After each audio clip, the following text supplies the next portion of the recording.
Well, those people who cannot fast, obviously you mean people who have some illness, who have some disease or disorder in which it is not possible for them to fast, or they have some other Shari reason for not being able to fast. I think that they should remember, most importantly, that Allah has asked people, has made it compulsory to fast for those who can, and if someone who cannot fast due to illness or travel or very old age or some other reason, should also remember that now not fasting is also obedience to Allah. Because the sick and the travelers and the elderly people and mothers who are expecting, these people need not fast. Some of them make up the fast or give the fidya.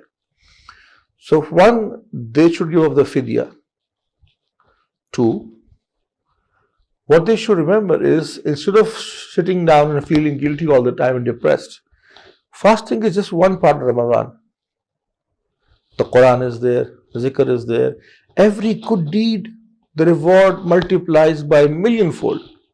So use that time. Because fasting is just not about not drinking or not eating. It's beyond that.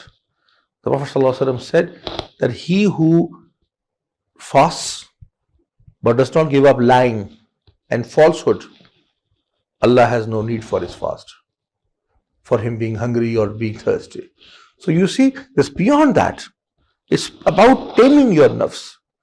So don't get depressed because you just cannot do the eating or the drinking part, but indulge yourself in everything that the fast and Ramadan asks of us and helps us to achieve.